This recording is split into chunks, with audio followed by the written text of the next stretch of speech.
नमस्कार, मी Javed. Speed news 24 मध्ये आपलं पुन्हा एकदा स्वागत आहे. आणि आता पाहणार आहोत देश आणि विदेशातील बातम्यांचा वेगवान आढावा स्पीड न्यूज टॉप 10 मध्ये. सुशांत सिंह राजपूत सोबत रिलेशनशिप मध्ये असल्याचं साराकडून मान्य, तर ड्रग्ज घेतलं नसल्याचा सारा आणि श्रद्धा कपूरचा दावा. कृषी सुधारणा विधेयकावरून एनडीएमध्ये फूट. पंजाबमधील शिरोमणी अकाली दल एनडीएतून बाहेर. अमृतसरमध्ये महिला रेल्वे ट्रॅकवर आंदोलन करणार. रेल्वे अपघातात हात गमावलेल्या मोनिका मोरेला मिळाले खरेखुरे हात. 16 तासानंतर मोनिकावर हात प्रत्यारोपणाची यशस्वी शस्त्रक्रिया. राज्यभरातील सर्व आमदार खासदारांच्या घरासमोर 2 ऑक्टोबरला धरणे. सकल मराठा क्रांती मोर्चाचा राज्यस्तरीय बैठकीत निर्णय.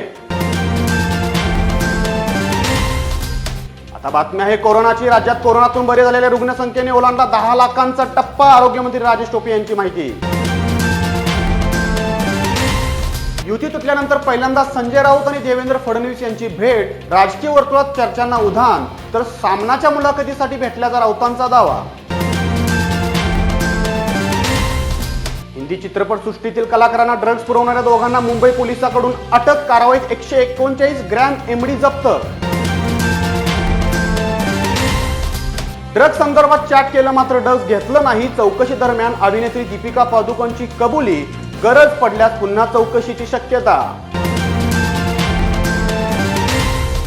आताची मोठी बातमी. प्रत्येक भारतीयापर्यंत लस पोहोचवण्यासाठी खर्च 80,000 कोटी. सरकारकडे तेवढे पैसे आहेत का? आदर पुनावाला यांचा सवाल. दीपिका, सारा, श्रद्धाला अद्याप क्लीन चिट नाही. एनसीबीने तिघींचे मोबाईल केले जप्त. फॉरेन्सिक तपासासाठी मोबाईल पाठवले जाण्याची शक्यता. सूत्रांची माहिती. याबरोबरच आजचा स्पीड न्यूज टॉप 10 इथं संपलं. उद्या पुन्हा भेटूयात नवीन स्पीड न्यूज टॉप 10 सोबत. तोपर्यंत पाहत राहा speed news 24. Stay live, stay update. धन्यवाद.